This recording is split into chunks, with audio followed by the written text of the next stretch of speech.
สวัสดีค่ะมื้อนี้ยายแก้วสิเอาแกบข้าวข้อไก่เนาะเอาจากคลิปก่อนเอาขี้ออกแล้วเนาะเฮาก็เอาแกบเข้าบัดนี้ให้มันหันใจสะดวกเนาะบัดนี้มันหันใจสะดวกแน่แล้วเห็นบ่จากเฮาเมียนเจ็บสะอาดเรียบร้อยเฮาเอาแกบเข้าแล้วเพิ่นก็ล่าเริงเนาะไก่ก็อารมณ์ดีพี่น้องเพิ่นบ่เหม็นขี้แล้วเนาะอันนี้ยายแก้วก็สิเอาแกบห้อยๆหมู่ใดมันมายังบ่ทัวเนาะเฮาก็เพิ่มไปห้อยบางๆพี่น้องร้อนจี่หลายแล้วก็จะเอาของมาห้อยอีกเนาะ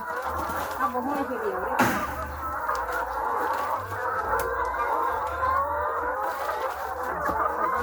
เนาะห้อยเลยเด้อนี่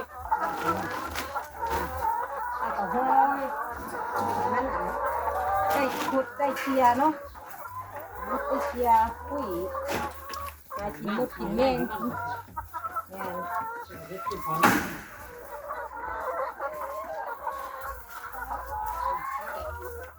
ทำการใส่สีเหลืองพี่น้องง่ายๆนี่ให้เป่ากระสอบเนาะนี่ลงเลยเป็นกอง ลงเดี๋ยวข้าวจังเชียเนาะ แล้วมันเชียร์เองตีนเชียร์ไปน้ำ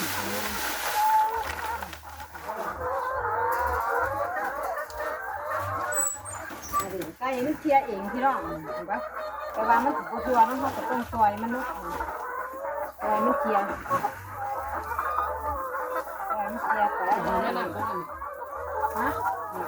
เดี๋ยวแป๊บนึง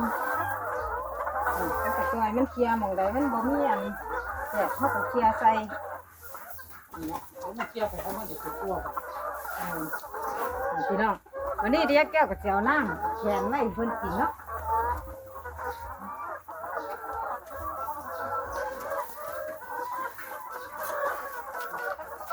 เดี๋ยวแก้วกับน้ำแข็งไว้เพิ่นกินน้ำเข้าไป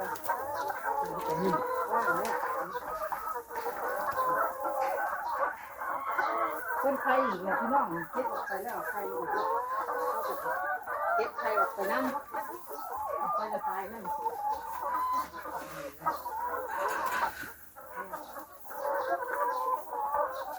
เอาไปเก็บไข่ไปทอด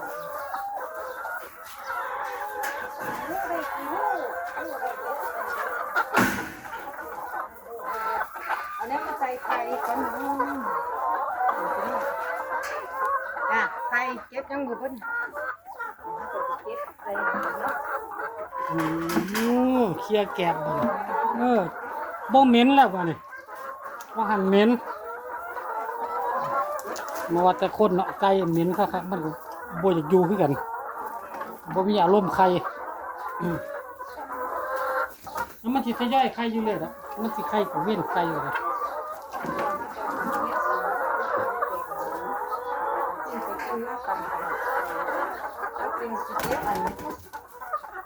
ฟางออกจากข้างเนาะจะเปลี่ยนฟางใหม่ เชียร์แกบหากินเข้าไปจริงยังนั่น ย่องไปเอาไป